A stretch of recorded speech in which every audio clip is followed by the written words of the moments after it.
24. 예수께서 베드로의 집에서 전도하시고 기적을 행하시다.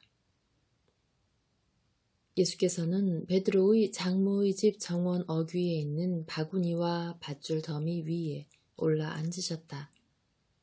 사람들은 정원으로 모여들고 호수의 모래톱에도 있는데 어떤 사람들은 호숫가에 앉아있고 또 어떤 사람들은 무트로 끌어올린 배 위에 앉아있다. 이야기가 진행 중에 있는 것으로 보아 벌써 얼마 전부터 말씀을 하시는 것 같다. 이런 말씀이 들린다. 분명히 여러분은 마음속으로 그런 생각을 아주 많이 했을 것입니다. 그러나 그렇지 않습니다. 주께서는 당신 백성이 충실하지 않은 것에 수천 번, 수만 번이지만 말입니다. 이 비유를 들으시오. 그러면 여러분이 이해하는 데 도움이 될 것입니다. 어떤 왕이 마구간에 훌륭한 말들을 많이 가지고 있었습니다. 그런데 그 말들 중에서 한 마리를 아주 특별히 사랑하고 있었습니다. 왕은 그 말을 손에 넣기 전부터 가지고 싶어 했습니다. 그러다가 그 말을 손에 넣고 난 다음에는 더없이 기분 좋은 곳에 두고 보러 가서 눈길과 마음을 주고 좋아하는 그 말을 들여다보면서 그놈을 그의 나라의 경탄할 만한 것을 만들 것을 열망했습니다.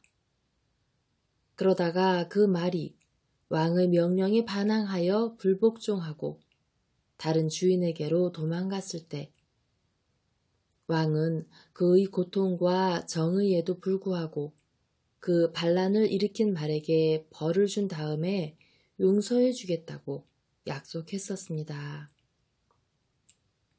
그리고 약속을 잘 지켜 그가 좋아하는 말을 멀리서 살펴보고 말의 마음에 왕의 추억을 불러일으킬 선물과 지키는 사람들을 보내곤 했습니다.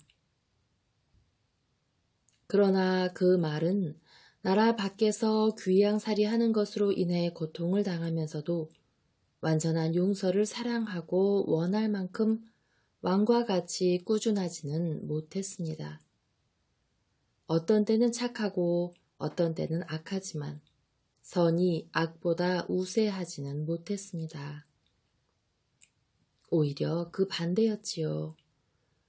그런데도 왕은 참고 때로는 꾸지람으로 때로는 애무로 자기의 말을 가장 소중한 온순한 친구를 만들려고 애썼습니다. 시간이 지날수록 말은 말을 더 안 듣게 되었습니다.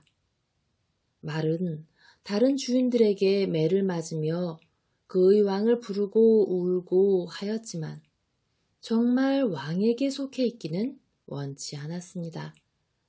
그럴 의사가 없었던 것이지요. 지쳐 빠지고 쇠약해지고 신음하면서도 말은 이렇게 된 것은 내 탓이야 하고 말하지 않고 오히려 왕을 비난했습니다. 왕은 별별 일을 다 해보고 나서 마지막 시도를 하기로 하였습니다. 왕은 이렇게 말했지요. 이제까지는 심부름꾼과 친구들을 보냈지만 이제는 내 친아들을 보내겠다.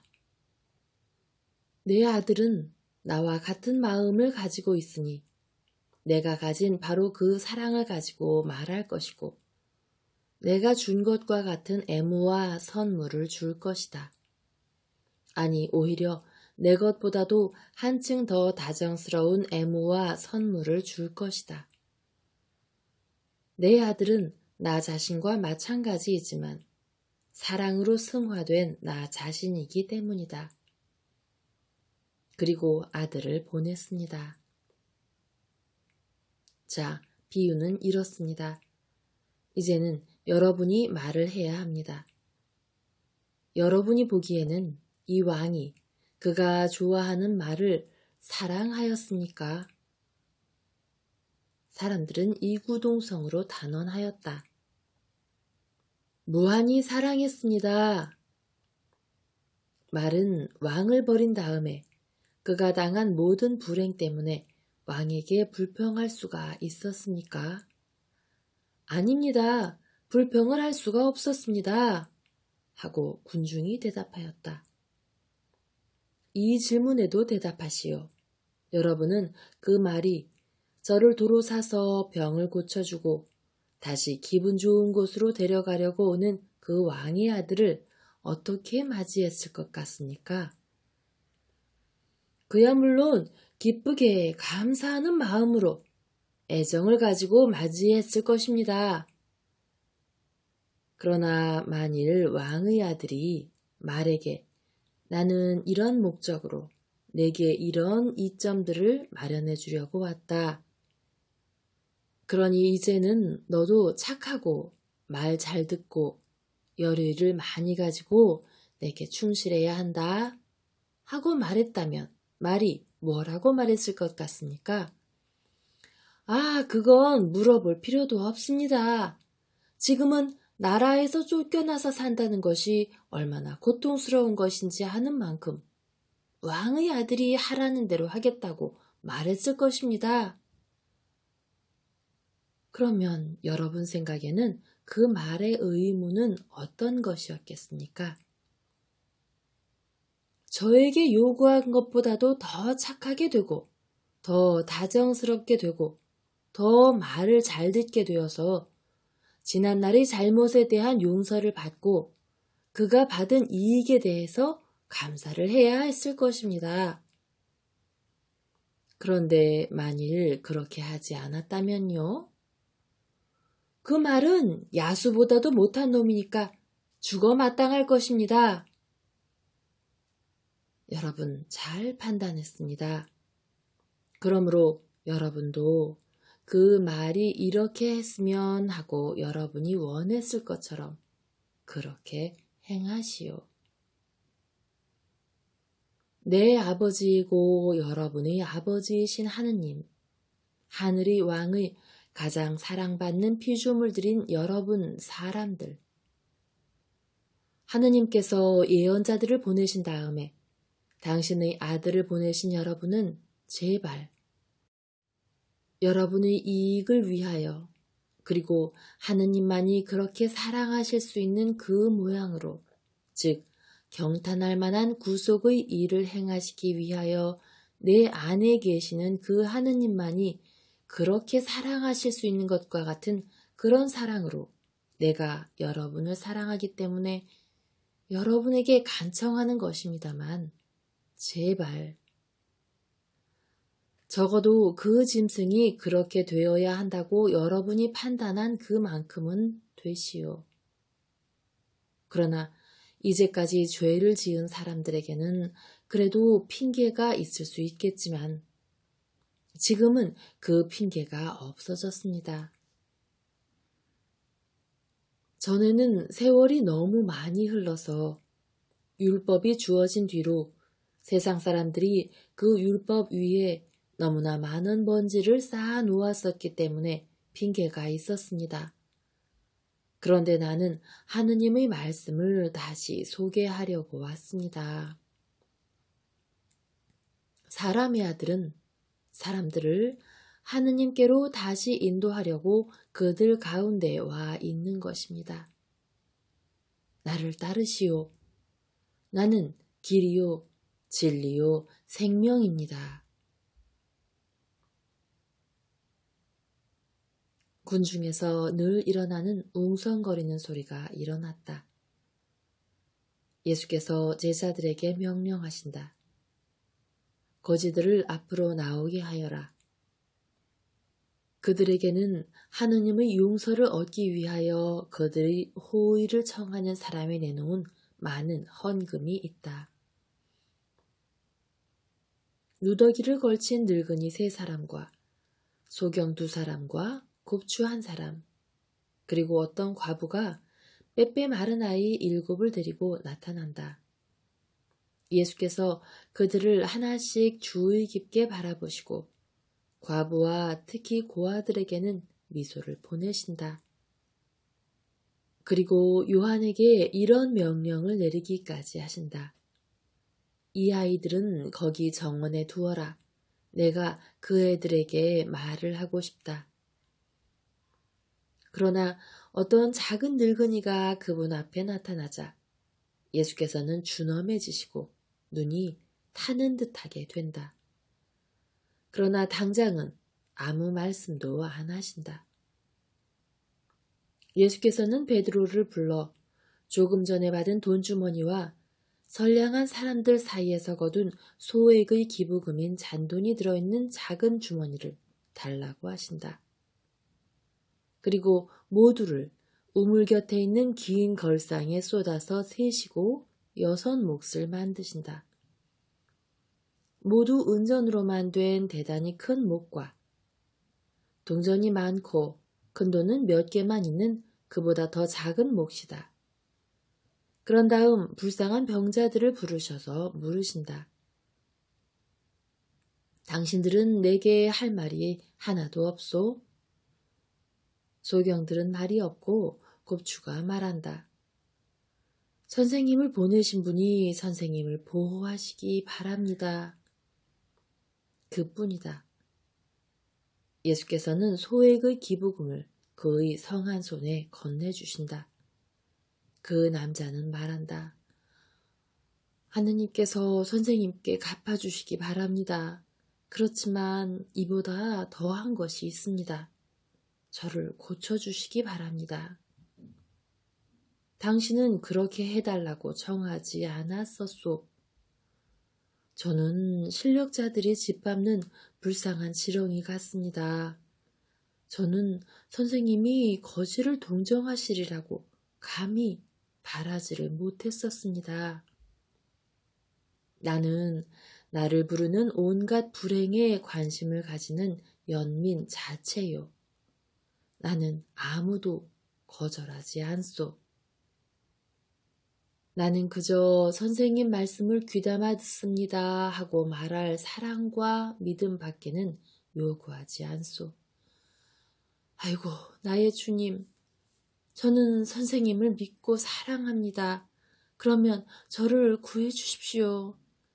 선생님의 종을 고쳐 주십시오.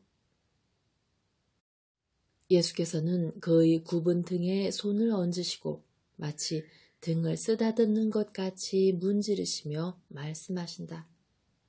나는 당신이 치유되기를 원하오. 그 남자는 순간 멀쩡한 몸으로 일어서며 수없는 찬미를 한다. 예수께서는 소경들에게 잔돈을 주시고 보내시기 전에 잠깐 기다리시다가 가게 내버려 두신다. 늙은이들을 부르신다.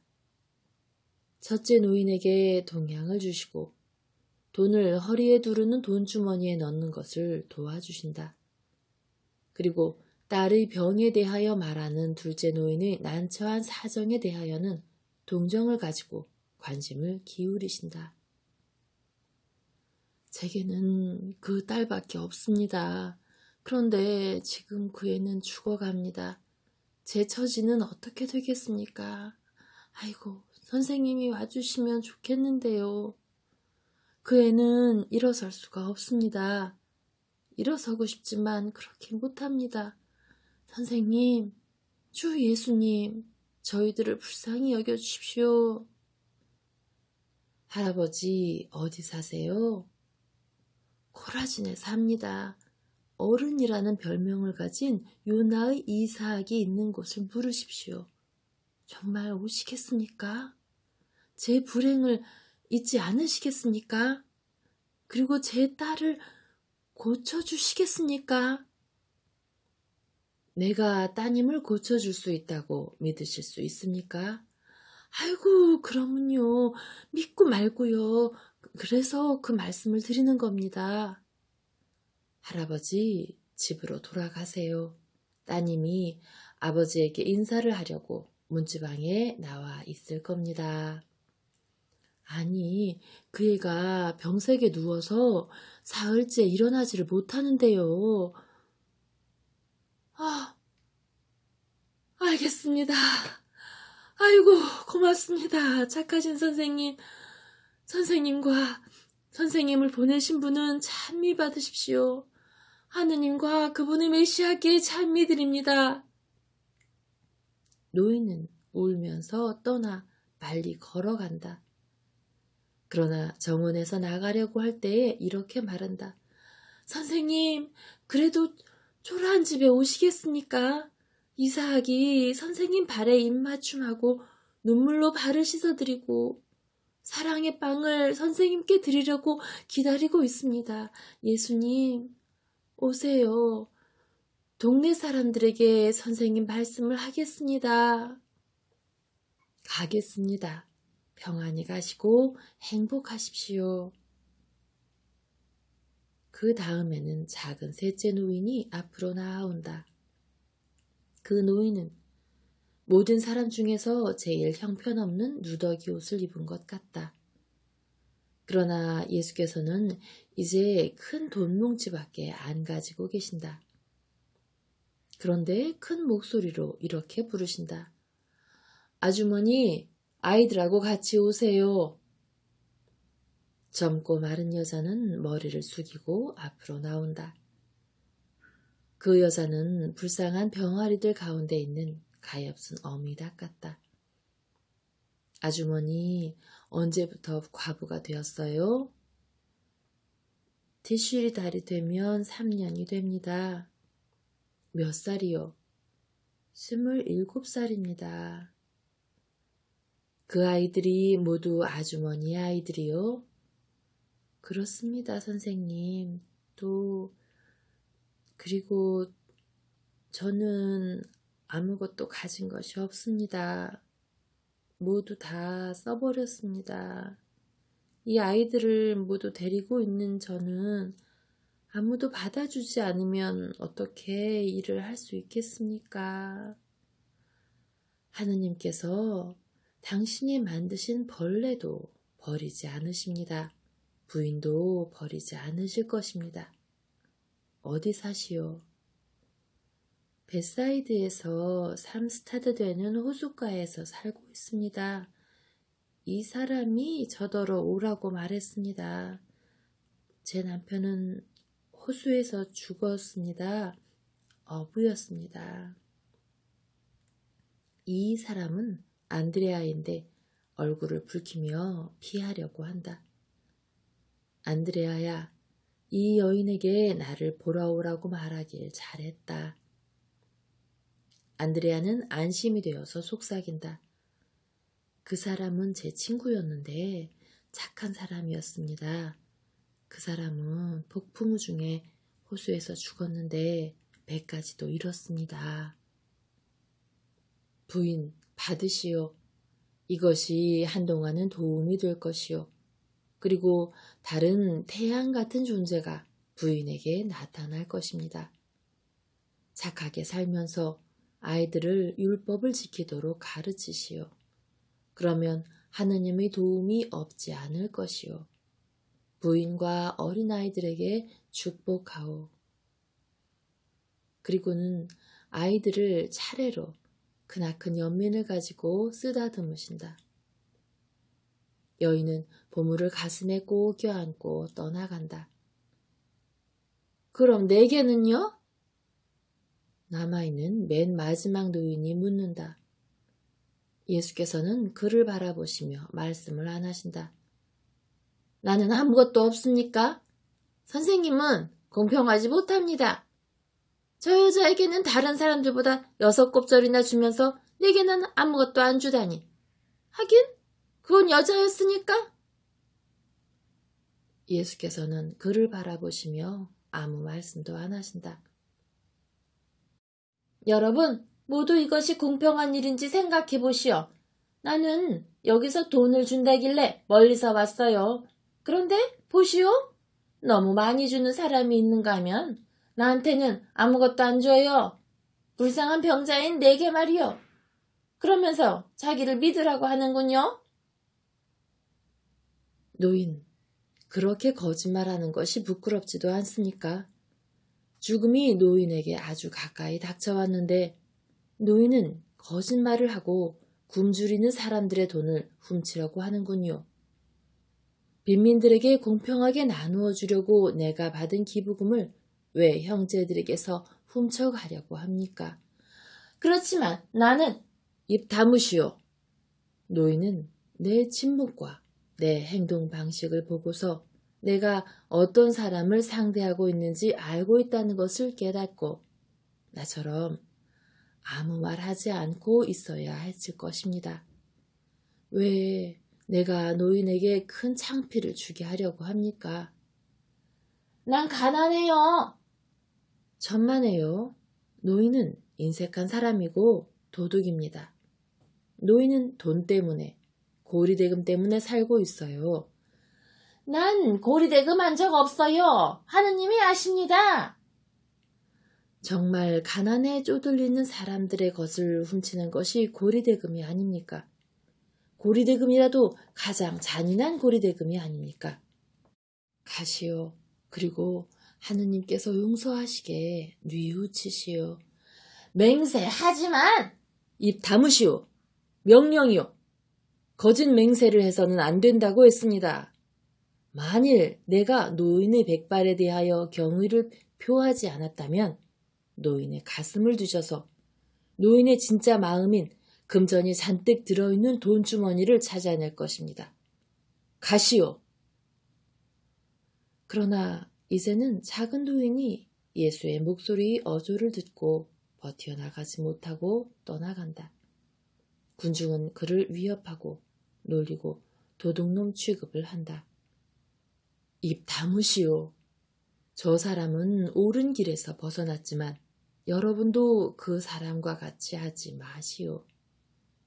저 사람은 솔직하지 않습니다. 부정직한 사람이지요.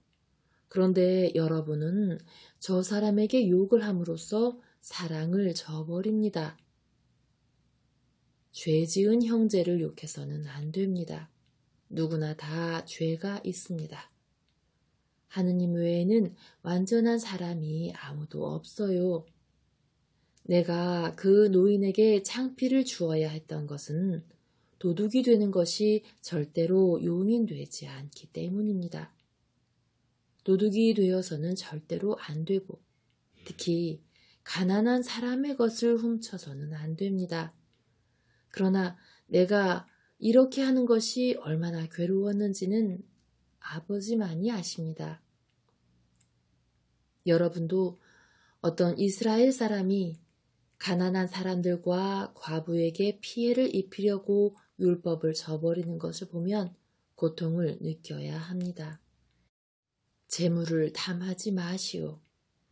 여러분의 보물이 여러분의 영혼이어야지 돈이어서는 안 됩니다. 거짓 맹세를 하지 마십시오. 여러분의 말은 여러분 행위와 같이 순수하고 정직해야 합니다.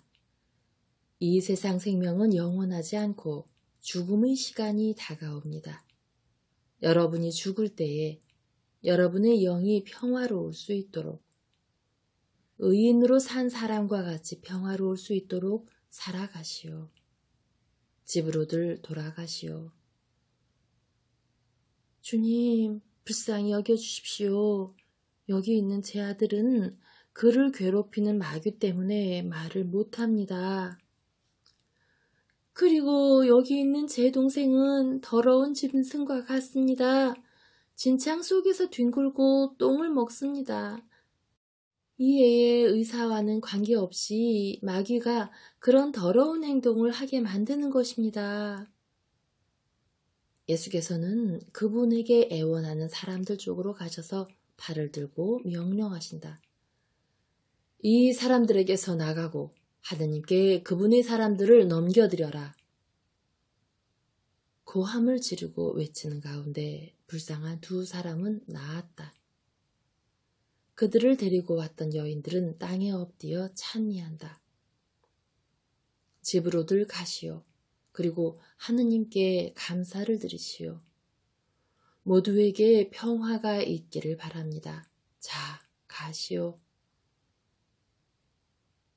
군중은 일어난 일들에 대하여 이러쿵저러쿵 말하면서 떠나간다.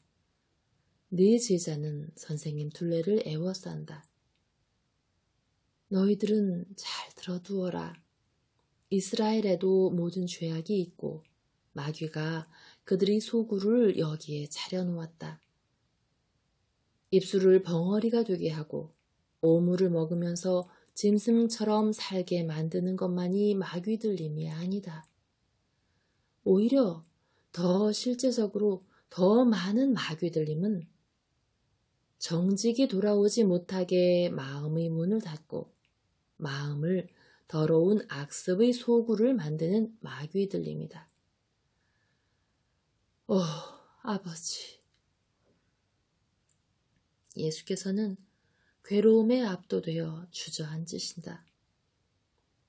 선생님, 피곤하십니까? 네, 요한아, 피곤한 것은 아니다. 다만 사람들의 마음이 상태와 행실을 고치겠다는 의지가 별로 없는 것으로 인해서 슬픈 것이다. 나는 왔다. 그러나 사람들은 아버지. 선생님, 저는 선생님을 사랑합니다. 저희들 모두가 선생님을 사랑합니다. 그것은 나도 안다. 그러나 너희들은 너무도 수가 적다. 구원하고자 하는 내 욕망은 몹시도 큰데. 예수께서는 요한을 품에 안으시고 머리를 그의 머리에 대신다. 예수께서는 침울하시다. 베드로와 안드레아와 야고보는 예수의 둘레에서 사랑과 서글픔으로 그분을 쳐다보고 있다. 환상은 이렇게 끝난다.